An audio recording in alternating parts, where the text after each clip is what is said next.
Hello dear student, welcome to my channel science academy. This is Sagar Patil, your physics faculty. आज हम बात करेंगे principle of superposition के बारे में। लेकिन बिफोर स्टार्ट द वीडियो, अगर आपने अब तक मेरा चैनल सब्सक्राइब नहीं किया है तो please subscribe my channel to get the concept of physics. चीज़ों को समझिए, क्योंकि फिज़िक्स रट्टा मारने का सब्जेक्ट नहीं है। कंसेप्ट को समझोगे तो आप चीज़ों को बहुत आसानी से समझोगे और याद भी रख पाओगे। ठीक है, तो आज बात करेंगे हम प्रिंसिपल ऑफ सुपरपोजिशन के बारे में।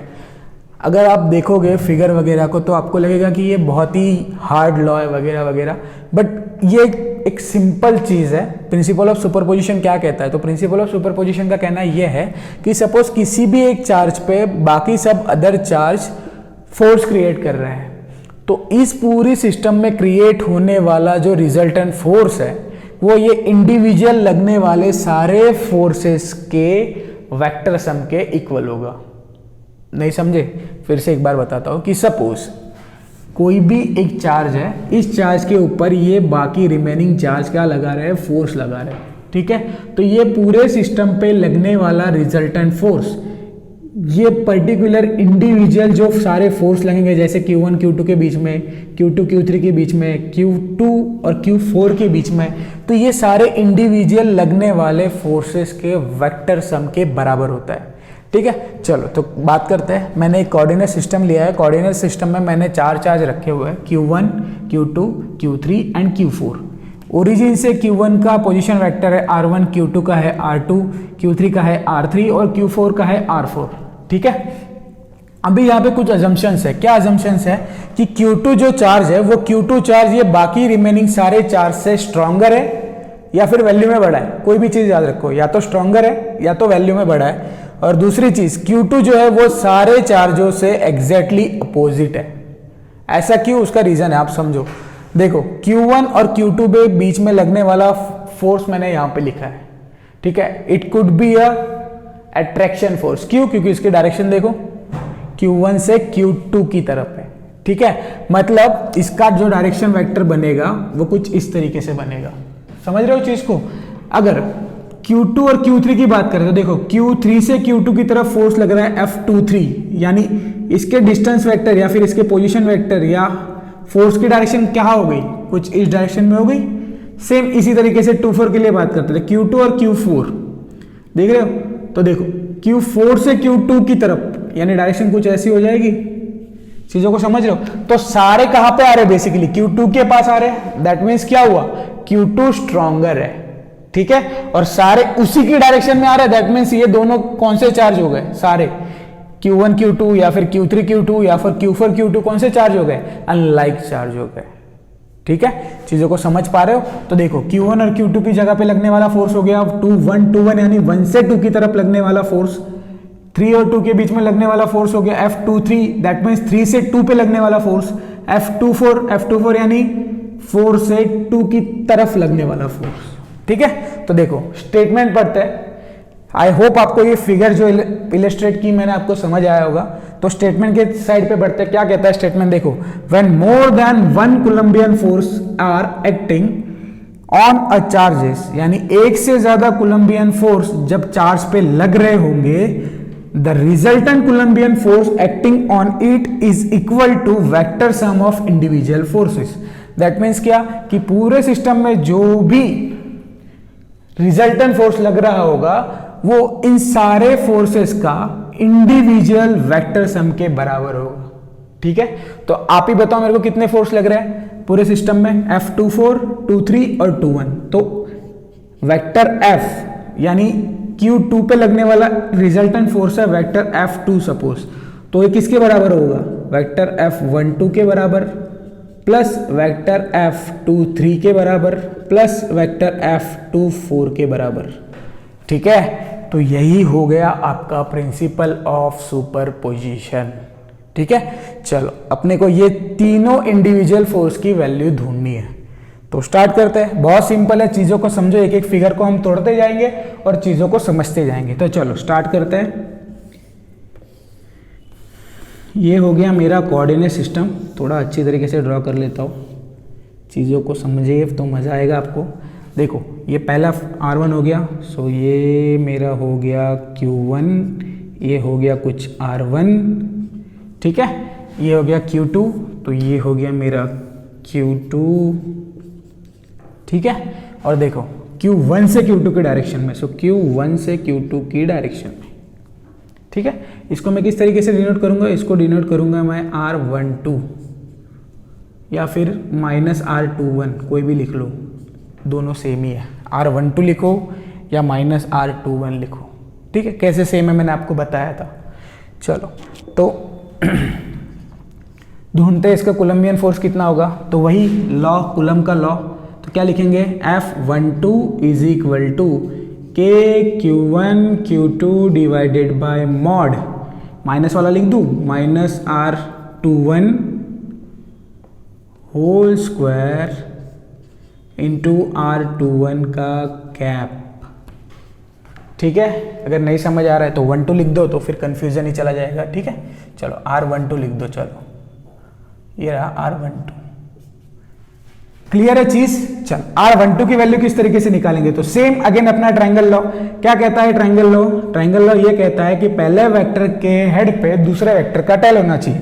तो आप देखो सिस्टम, ये पहले वेक्टर के हेड पे दूसरे वेक्टर का टेल आ गया, तो क्या होगा, वेक्टर यहां पे लिखता हूं, vector R1 plus vector R12 is equal to vector R2। तो वेक्टर R12 यानी कितना होगा, vector R2 minus vector R1, समझ रहे हो चीजों को। तो यही चीज मेरे को उठा के यहाँ पे रखनी है। और R12 यूनिट डायरेक्शन है, यूनिट डायरेक्शन के लिए क्या होता है, तो R12 की जगह पे मैं क्या लिख सकता हूँ, F12 is equal to KQ1 Q2 divided by mod R12 का स्क्वायर, यहाँ पे आएगा vector R12 divided by mod vector R12, ठीक है। चलो सॉल्व करते हैं इसको, ये स्क्वायर हो गया और ये भी हो गया, तो इसका पावर 2, इसका पावर 1, यानी 2 + 1 हो जाएगा 3। तो यहाँ पे कुछ इस तरीके से होगा, vector F12 is equal to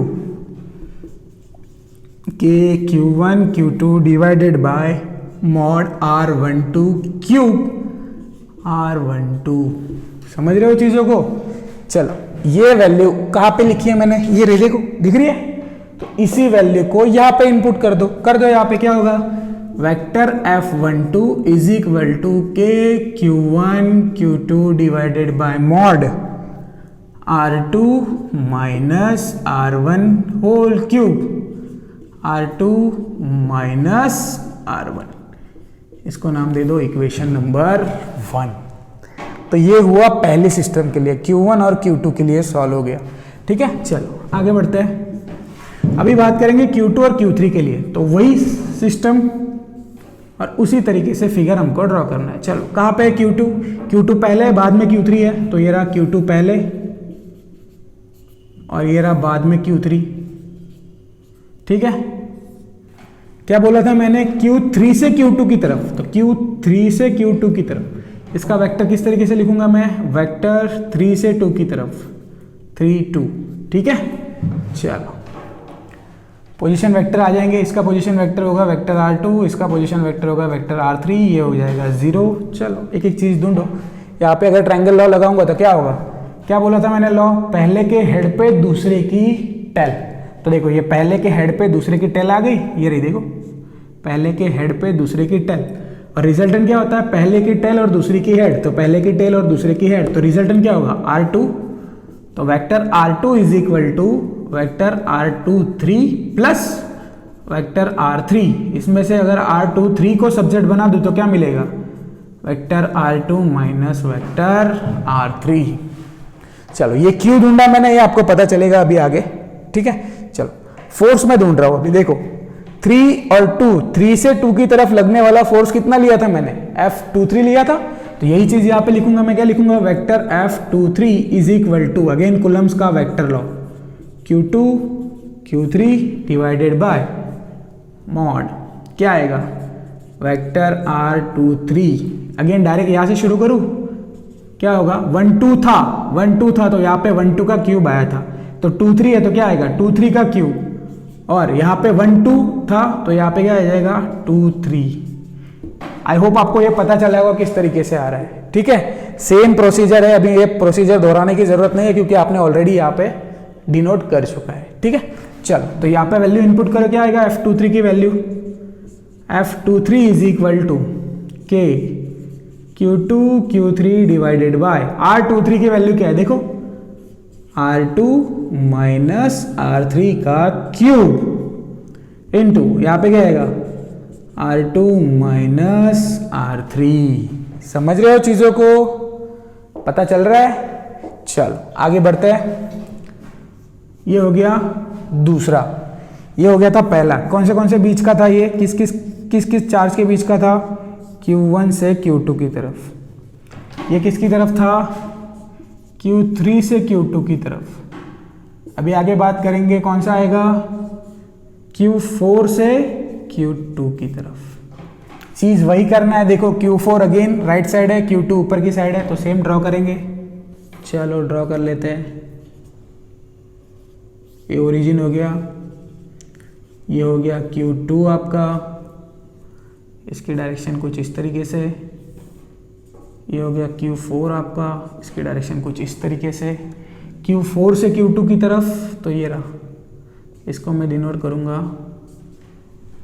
R24 से। ठीक है, चल इसका पोजीशन वेक्टर वेक्टर R2, इसका पोजीशन वेक्टर वेक्टर R4। चलो लिख दो अभी।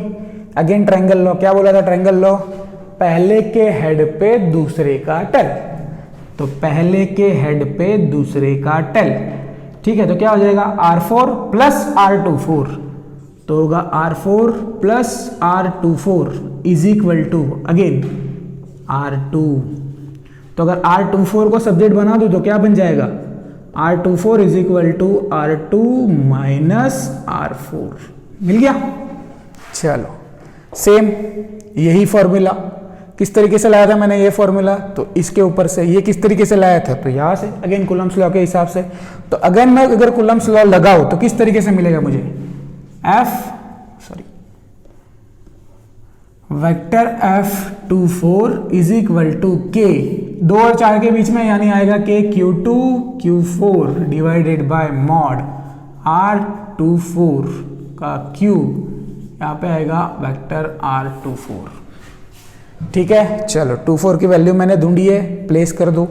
चलो प्लेस अगर करूंगा तो क्या मिलेगा, vector F24 is equal to K Q2 Q4 divided by R2 minus R4 whole cube R2 minus R4। चलो देखो सारी चीजें मिल गई मेरे को। कौन सी चाहिए थी, 1 2 चाहिए था, आ गया। 2 3 चाहिए था, ये रहा, ये भी आ गया। 2 4 चाहिए था, ये रहा, ये भी आ गया।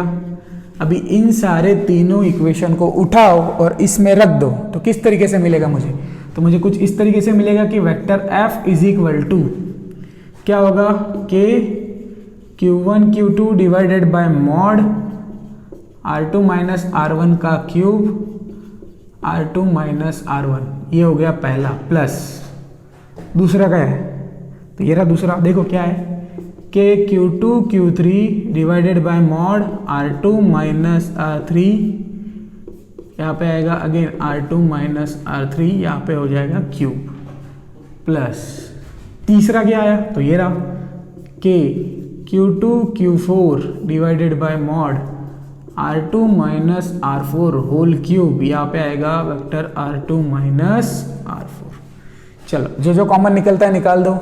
क्या कॉमन निकलेगा, देखो सिर्फ के Q2 कॉमन आएगा, तो यहाँ पे मैं क्या लिख सकूंगा, vector F is equal to K Q2 common, क्या बचा, तो बचा Q1 divided by R2 minus R1 whole cube R2 minus R1। ठीक है, ये मॉड नहीं है, ये ब्रैकेट है, सो कंफ्यूज मत होना। चलो इसको प्लस करेंगे, यहाँ पे बचा Q3 divided bye R3 minus R2 minus R3 cube, यहाँ पे बचा R2 माइनस R3। ठीक है, प्लस यहाँ पे बचा Q4 R2 माइनस R4 का क्यूब, यहाँ पे बचा R2 माइनस R4। चलो ब्रैकेट खत्म।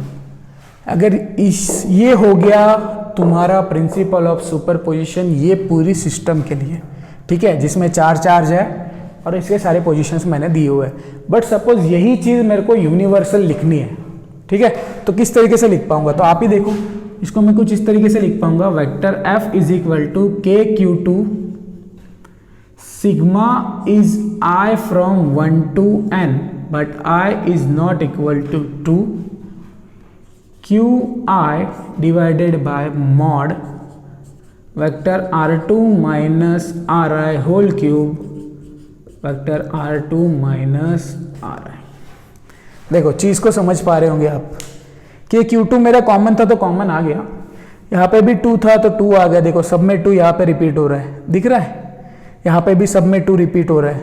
देखो चीज़ कहाँ बदल रही है, यहाँ पे I की वैल्यू देखो, यहाँ पे 1 थी, 3 थी, 4 थी, 1 थी, 3 थी, 4 थी, देखो। बट कहीं पे भी I की वैल्यू 2 आई नहीं आई। क्यों नहीं आई? क्योंकि हमने ये सारी सिस्टम ढूंढी है दूसरे पॉइंट चार्ज के लिए, ठीक है। सो आई होप आपको ये चीज पता चली होगी, क्योंकि यही है लॉ ऑफ सुपरपोजिशन का यूनिवर्सल फॉर्म, ठीक है, जिसमें हमने ढूंढा हुआ फोर्स किस पॉइंट चार्ज पे लग रहा है, Q2 के ऊपर लग रहा है, बिकॉज हमने ये सारा अजम्पशंस लिया था ना पहले शुरुआत में। सो ये सारी चीज़ें आपको लिखनी है। बेसिकली ये जो चीज़ है ये 3 मार्क्स और 4 मार्क्स में पूछी जाती है CBSE वगैरह में। So please take a screenshot और आपको ये फॉर्मूला कुछ इसी तरीके से डिराइव करना है। So please take.